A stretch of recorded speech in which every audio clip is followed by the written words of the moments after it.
아기 예수님이 오신 성탄절을 기다리는 대림절입니다. 주님의 은혜가 성탄을 기다리는 모든 성도들에게 함께 하실 줄로 믿습니다.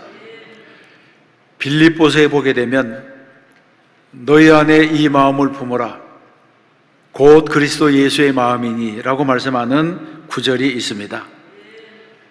그러면 예수님의 마음이란 어떤 마음입니까? 예수님의 마음은 겸손한 마음입니다. 종의 마음입니다. 온유한 마음입니다. 그리고 예수님의 마음은 원수까지라도 용서하시는 마음입니다. 예수님을 구주로 영접한 사람, 예수님의 제자가 되려고 하는 사람은 이런 마음을 가지고 살아가야 합니다. 그런데 사람의 힘만으로는 이런 마음을 가지기가 어렵습니다. 그러면 어떻게 해야 됩니까? 예수님께서 마태복음 19장에서 말씀했습니다. 사람으로는 할 수 없으나 하나님으로서는 다 하실 수 있느니라. 아멘. 그러므로 우리는 오늘도 예수님의 보혈의 능력으로, 성령의 능력으로 육체의 본능을 이기고 세상을 이기는 성도가 되어야 할 줄로 믿습니다. 우리가 계속해서 야고보서를 읽어나가고 있습니다. 이 야고보서는 목회서신이라고 할 수 있습니다. 야고보는 예수님의 친동생으로 예루살렘 교회의 초대 감독이 되어서 무려 30년간 목회를 했습니다. 그래서 서신 전반에 걸쳐서 교회 생활의 기본 자세에 대해서 말씀하면서 교인된 사람이 일상생활에서는 어떻게 살아가야 하는지, 그리고 하나님과의 관계에서, 이웃과의 관계에서 어떤 관계를 맺어야 하는지, 그리고 기도의 생활은 어떠해야 하는지에 대해서 교훈하고 있습니다. 야고보는 예수님의 생애를 함께 경험한 사람입니다. 3년간의 공생애 뿐만이 아니라 어릴 때부터 예수님과 함께 했고 예수님의 모든 가르침을 육성으로 들은 사람입니다. 그래서 야고보서는 서신 전체를 통해서 예수님의 말씀을 인용하고 있습니다. 그리고 모든 교훈을 이렇게 하라, 저렇게 하라는 명령문으로 서술하고 있습니다. 이것이 바로 야고보서가 가지고 있는 특징이라고 할 수가 있습니다. 오늘의 주제는 언어입니다. 야고보서는 곳곳에서 언어에 대해서 말씀하고 있습니다. 특별히 야고보서는 그리스도인이 신앙생활을 할 때에 하나님 앞에서 가장 중요한 것은 기도 생활이라고 했습니다.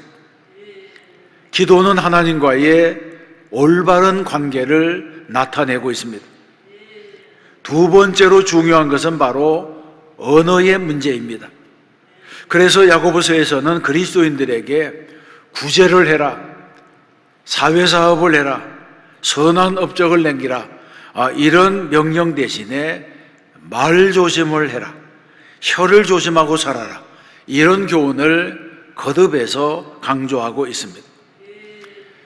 실제로 인간이 살아가는 세상에서는 말 때문에 일어나는 문제들이 많이 있습니다. 요즘 한국 사회는 선거철에 접어들었습니다. 선거 때가 되기만 하면 말 때문에 그동안 뱉어놓은 여러 가지 말 때문에 낭패를 당하는 사람들이 많이 있습니다. 그래서 교회에 처음 나오는 사람들이 겪어야 될 시험도 대부분은 말로 인한 것입니다. 사람이 모인 곳에는 말이 많기 때문에 교회에 처음 나온 사람들이 한두 마디 잘못된 말 때문에 상처를 받는 일들이 많이 있습니다. 옛말에도 침묵은 금이다 이런 말이 있고 삼사일언이라고 해서 3번 생각하고 한 번 말하라고 하는 교훈도 있습니다. 또 말로서 말이 많으니 말 많을까 하노라. 이런 시조의 가락도 있습니다. 이런 말들은 모두가 말을 아끼라고 하는 교훈입니다. 말은 마음의 창문입니다. 말을 통해서 마음이 전달됩니다. 그리고 말 한마디로 사람을 움직이기도 합니다. 그러므로 모름지기 믿는 사람은 언제나 말을 조심하고 내 말에 신앙이 담기고 내 말에 믿음이 담기도록 해야 합니다. 그러면 본문에서는 무엇을 교훈하고 있습니까? 첫 번째로는 언어가 공동체에 끼치는 영향에 대해서 말씀하고 있습니다. 11절에서 말씀합니다. 형제들아, 서로 비방하지 말라. 형제를 비방하는 자나 형제를 판단하는 자는 곧 율법을 비방하고 올바른 율법을 판단하는 것이라고 했습니다. 성경에서는 공동체를 파괴하는 가장 무서운 것이 잘못된 말이라고 말하고 있습니다. 잘못된 말, 그리고 근거 없는 말들이 교회를 무너뜨리기도 합니다. 우리는 세상을 살아가면서 모두가 이런 경험을 하면서 삽니다. 11절에 보게 되면 11절 한 절 안에 형제라고 하는 말이 3번이나 나옵니다. 여기에서 형제를 강조하는 의미가 무엇입니까? 형제를 강조하는 의미는 교회 안에서 말하는 자도 형제이고 말을 듣는 자도 형제라고 하는 것입니다. 그러므로 교회 안에서 그리스도께서 피 흘려 구원한 형제자매를 비방하고 판단하는 일은 하나님 앞에서 큰 죄가 됩니다. 그래서 우리는 나쁜 말을 입에 담아서는 안 된다고 하는 것을 경고하고 있는 것입니다. 비방이라고 하는 말의 헬라어의 의미는 반대하는 말이라고 하는 의미가 있습니다. 그래서 비방한다고 하는 말에는 악의로 말하고 반대해서 말하고 무시해서 말한다는 부정적인 의미가 숨어 있습니다. 비방은 상대방을 이기고 상대방을 무너뜨리고 넘어뜨리기 위하여 악의적으로 지어내는 말입니다. 더 나아가서 비방하는 말은 남의 것을 빼앗기 위해서 뒤에서 물어뜯는 행위와도 같습니다. 사실 당사자를 앞에 두고 비방하는 말은 그리 많지 않습니다. 그것은 비방이 아니라 비판에 속하게 될 것입니다. 그래서 비방이라고 하는 것은 은밀하게 당사자가 모르는 가운데 뒤에서 헐뜯으며 물어뜯는 행위입니다. 그러면 덕스러운 언어 생활에는 어떤 것입니까? 덕스러운 언어 생활이라고 하는 것은 당사자가 없는 자리에서 칭찬하고 당사자가 없는 자리에서 나쁜 말을 하지 않는 것이 바로 덕스러운 일이 됩니다.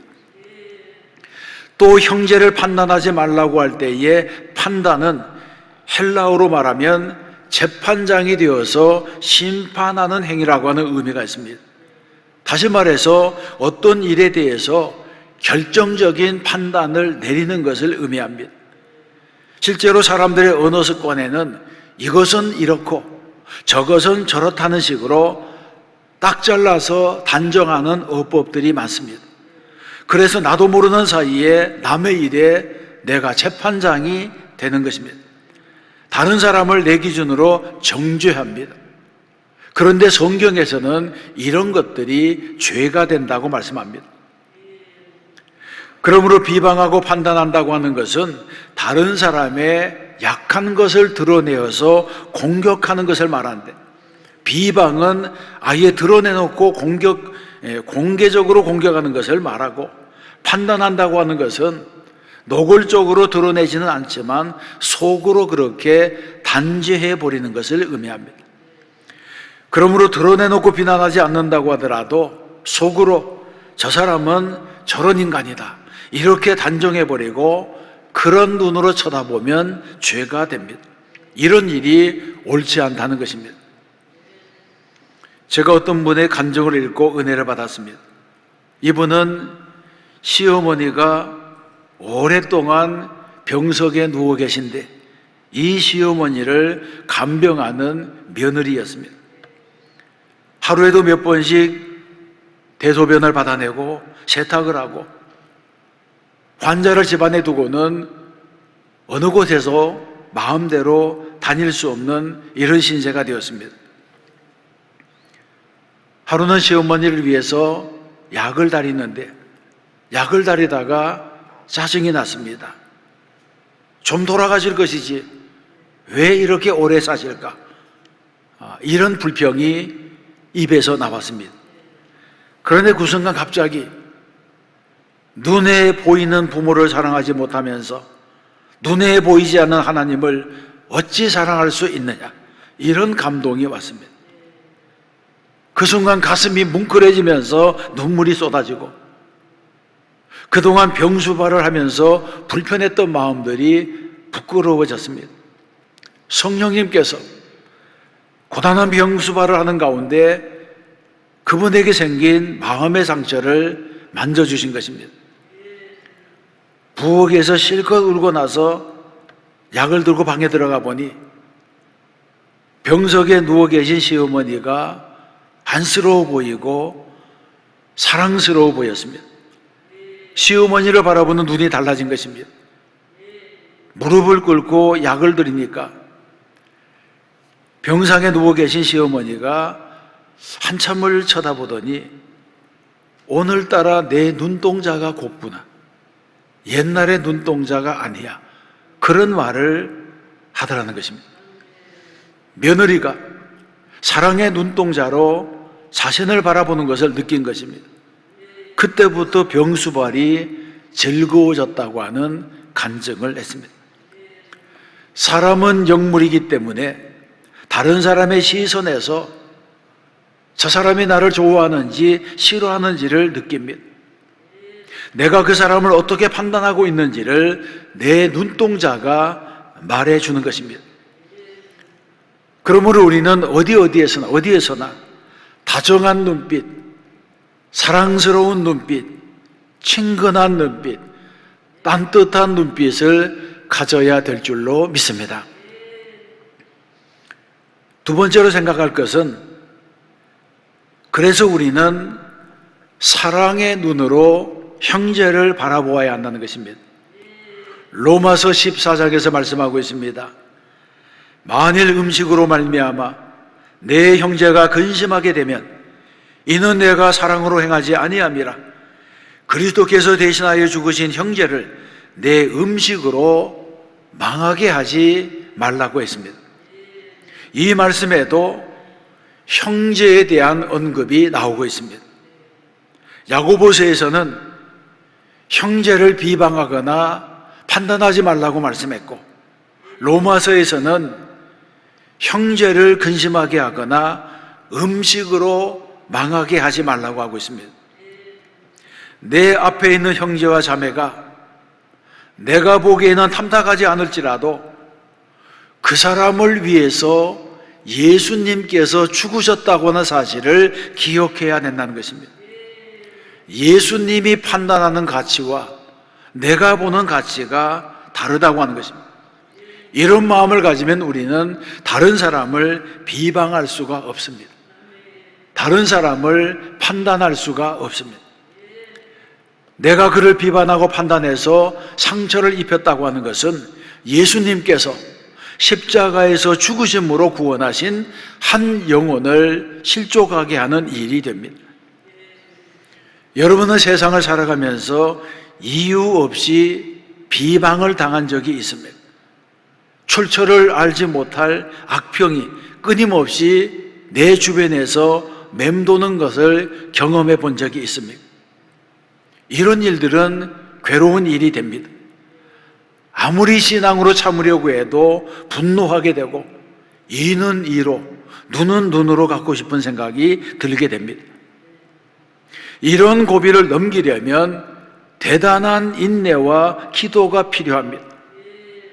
이처럼 내가 남에게 당하는 비방도 싫은 일인 것처럼 내가 싫어하는 그 일을 이웃에게 하지 않는 것이 올바른 신앙이 됩니다. 예수님께서도 내 이웃을 내 몸과 같이 사랑하라 이렇게 말씀하셨는데, 이 말씀이 먼 데 있는 것이 아니라는 것입니다. 야고보서에서는 형제를 비방하고 판단하는 자를 향해서 율법을 비방하고 율법을 판단하는 것이라고 정지했습니다. 율법의 대강령이 무엇입니까? 율법의 대강령은 하나님 사랑과 이웃 사랑입니다. 그런데 내 몸과 같이 사랑해야 될 형제를 비방한다면 그것은 자신의 몸을 자해하는 것과 같은 모순에 빠지는 일이 됩니다. 본래 사랑은 허다한 허물을 덮습니다. 사랑을 해본 분들은 다 아시겠지만 사랑하게 되면 상대방의 장점이 보이기 시작합니다. 미운 점도 곱게 보이고 사랑스럽게 보입니다. 그런데 사랑이 식어지면 곱게 보이던 것도 미워지고 예쁘던 것도 추해 보입니다. 사랑할 때는 실수까지라도 애교로 보이지만 사랑이 식으면 작은 것 하나에도 까다로워지고 실수를 비방하게 됩니다. 그런데 이런 비방은 형제 사랑의 계명을 어기는 것이고 하나님의 법을 어기는 일이 됩니다.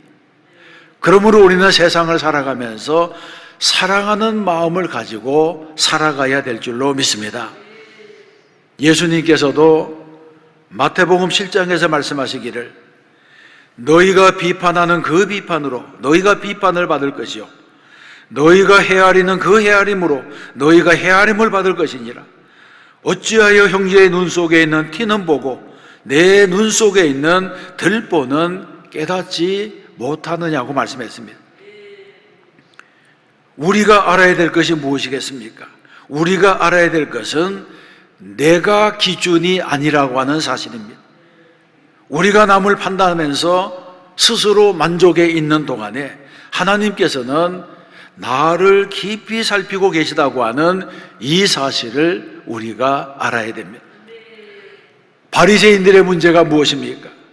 바리새인들은 하나님의 말씀으로 다른 사람을 판단하면서도 같은 말씀을 자신들에게는 적용시키지 않았다는 것입니다.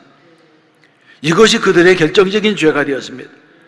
그러므로 우리는 하나님 외에는 그 누구도 다른 사람을 판단할 권리가 없다고 하는 사실을 알아야 됩니다.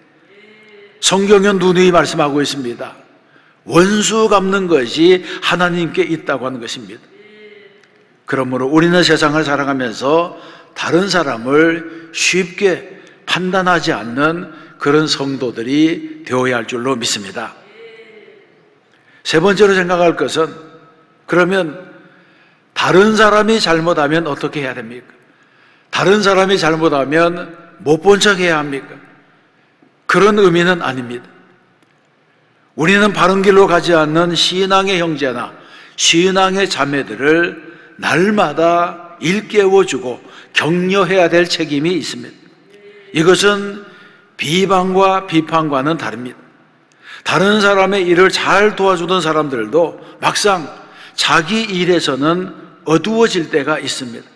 이런 때는 주변에 있는 신앙의 형제들의 조언이 유익하게 됩니다. 실족한 사람에게는 영적인 도움을 줄 수 있습니다. 요한계시록에는 니골라당이라고 하는 이단이 등장합니다. 니골라당의 특징은 아무런 멍에도 매지 않으려고 했다는 것입니다. 그들은 제멋대로 살면서 육체적인 소욕에 따라 살아가면서도 하나님은 사랑이시고 하나님은 은혜라고 떠들었습니다. 이것은 사탄의 가르침입니다. 왜냐하면 하나님의 사람은 율법의 멍에를 벗어버리고 성령의 멍에, 그리고 그리스도의 멍에를 메고 살아가는 사람들입니다. 예수님께서도 마태복음 11장에서 수고하고 무거운 짐진 자들아 다 내게로 오라, 내가 너희를 쉬게 하리라. 나는 마음이 온유하고 겸손하니 나의 멍에를 메고 내게 배우라고 말씀했습니다. 여기서 말씀하는 수고하고 무거운 짐은 율법이 만들어 놓은 짐입니다. 율법이 만들어 놓은 토라의 무거운 짐이라고 할 수 있습니다. 그런데 예수님께서는 이 모든 무거운 짐을 대신 지고 가시면서 너희들은 이 짐을 벗어버리라고 하셨습니다. 그리고는 내 멍에는 쉽고 내 짐은 가벼움이라 이렇게 말씀하시면서 복음의 짐, 십자가를 지게 하신 것입니다. 그러므로 예수님께서 지어주신 복음의 짐까지 지지 않으려고 하는 사람들은 니골라당과 같이 타락하고 마는 것입니다. 교회가 하는 일이 무엇입니까? 교회는 말씀으로 잠자는 사람들의 양심을 깨워주는 것입니다. 양심이 마귀되면 영적으로 잠든 사람이 되어서 선악을 구별하지 못하고 하나님의 선하시고 기뻐하시고 온전하신 뜻이 무엇인지를 깨닫지 못합니다. 그래서 부패와 타락의 길로 가게 되는 것입니다. 이런 때의 설교는 하나님의 음성을 들려주는 통로가 됩니다. 하나님의 뜻을 알게 하는 길잡이가 됩니다. 하나님께서 선포되는 말씀을 통해서 각 사람의 심령에게 말씀하시는 것입니다. 그런데 문제는 현대인들이 이런 책망의 말을 들으려고 하지 않는다는 데 있습니다. 설교자는 책망하는 설교를 듣고 마음을 돌이킬 만한 겸손한 사람을 만나기가 쉽지 않습니다. 그럼에도 불구하고 설교자는 화인 맞은 양심을 끊임없이 복음으로 깨워야 합니다. 더 늦기 전에 하나님께로 돌아올 수 있도록 하나님의 말씀을 바르게 선포해야 하는 것입니다. 사랑하는 성도 여러분, 왜 이 땅에 교회가 존재합니까? 죄송한 표현이지만 교회는 완제품만이 모인 것이 아닙니다. 순정부품만이 모인 것이 아닙니다. 교회 안에는 아직도 미완의 제품이 있고 수리해야 될 제품, 불량품도 있습니다. 교회는 성숙한 사람, 다 된 사람들이 모이는 곳이 아니라 되어져 가고 있는 사람들이 모이는 곳입니다. 성자들은 교회 안에 있는 것이 아니라 다 천국에 있습니다. 교회는 아직까지 성자가 되지 못한 죄인들이 모여 있습니다. 나도 그렇고 이웃도 그렇습니다. 이런 눈으로 우리는 이웃을 바라보아야 합니다. 이런 눈으로 이웃을 바라보지 않고 다른 사람들을 성자로 바라보면 시험을 당합니다. 그러므로 모름지기 피차간에 우리는 겸손해야 하는 것입니다. 한국교회 선교단체 중에 세진회라고 하는 단체, 그리고 다만선교회라고 하는 단체가 있습니다. 이 단체는 주로 교도소 안에 갇혀 있는 재소자들을 대상으로 선교할 목적으로 만들어진 단체들입니다. 이 단체들은 수많은 재소자들을 교화시키는 일을 하고 있고, 이 단체가 교화시킨 사람 중에는 흉악범들, 사형수들도 많이 있습니다. 그 중에 이제 어떤 분이 있었습니다. 이 사람은 하수인 둘을 데리고 사람 몇을 죽인 범죄자였고, 대법원에서도 확정 판결을 받고 이제 사형 집행일을 기다리는 그런 사람이었습니다. 너무 흉악한 범죄였기 때문에 언론, 신문지상에서도 이름이 다 오르내리고 얼굴이 알려졌습니다. 여러 종교단체에서 이 사람을 교화시키려고 들락날락 그랬지만 어림도 없었습니다. 이 사람은 자기에게 누가 접근하는 것 자체를 거부하고 사람이 다가오기도 전에 욕을 하고 악을 쓰고 손에 집히는 모든 물건들을 집어던지기 때문에 어떤 사람도 이 사람에게 다가가서 전도할 엄두를 내지 못했습니다. 그래서 많은 사람들이 막 가는 인생은 구원도 못하겠구나, 그렇게 생각하면서 얼마 남지 않은 그런 시간 때문에 안타까워하게 됐습니다. 그러던 중에 한 여집사님이 이 사람에게 장문의 편지를 써서 보냈습니다. 이분이 기도를 많이 하고 쓴 편지이기 때문에 다행히 휴지통에 들어가지 않고 그 사람의 손에 읽혀지게 되었습니다. 편지 안에는 이런 내용이 있었습니다. 내가 알기로는 당신은 본래 심성이 나쁜 사람이 아닙니다. 편지 서두에 이런 글을 쓰고 계속해서 이런 말들을 했습니다. 나도 당신의 사건이 궁금해서 너무 흉악한 범죄를 저질렀기 때문에 당신이 어떤 사람인가 알고 싶어서 당신이 재판받는 그 재판정에 방청을 했습니다. 그런데 당신은 모든 죄를 혼자 뒤집어쓰고 하수인 두 사람을 구명했습니다. 그때 당신이 이렇게 말했습니다. 이 두 사람에게는 죄가 없습니다. 다 내가 시켜서 한 것뿐입니다. 사람을 죽인 것은 나입니다. 이 두 사람도 피해자입니다. 이런 것을 보아서도 당신의 중심은 착한 사람이라고 하는 것을 알 수 있습니다. 이렇게 이제 구구절절 편지를 쓰게 되었습니다. 이분은 사형수의 훌륭한 점을 칭찬하는 편지를 쓰면서 그 마지막에 예수 믿고 구원 받으세요. 그렇게 이제 했습니다. 이 편지 한 장으로 이 여집사님과 사형수의 만남이 이어지게 되고, 그러다가 결국에는 이분이 예수를 영접하고 세례까지 받게 되었습니다.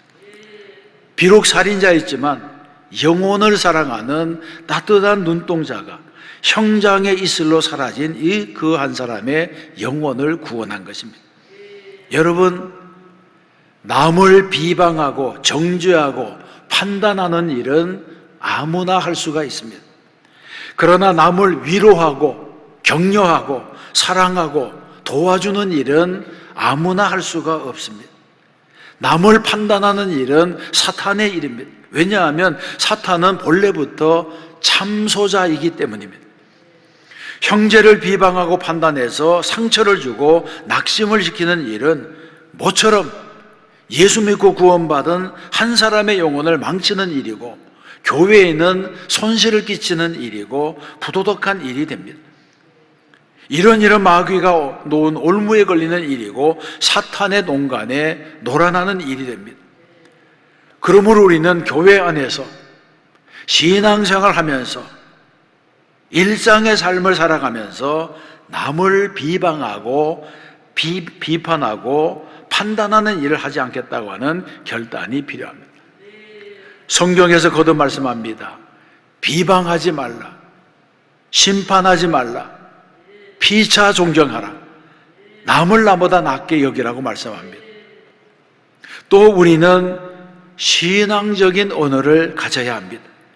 공동체에 덕을 끼치는 언어, 긍정적인 언어, 남을 위로하고 격려하고 세워주는 언어, 아름다운 언어, 사랑의 언어를 사용해야 됩니다. 이제 한 해가 지나가는 마지막 달을 우리가 보내고 있습니다. 금년의 실수는 다 과거와 함께 흘러보내고 내년에는 신앙생활에서 일상생활에서 승리하는 그리스도인이 되어야 합니다. 말에서, 생각에서, 행동에서 승리하는 사람이 되어야 됩니다. 우리는 어디에 가서라도 사랑 안에서 말하고 사랑 안에서 이해하고 사랑으로 그리스도의 몸인 교회를 든든히 세워나가는 분이 되어야 할 줄로 믿습니다. 그리할 때 하나님의 은혜가 우리의 삶에 또 우리가 섬기는 이 교회에 가득하게 될 줄로 믿습니다. 또 한 주간 믿음으로 살고 말씀대로 살아 승리하는 저와 여러분 되시기를 주님의 이름으로 축원합니다.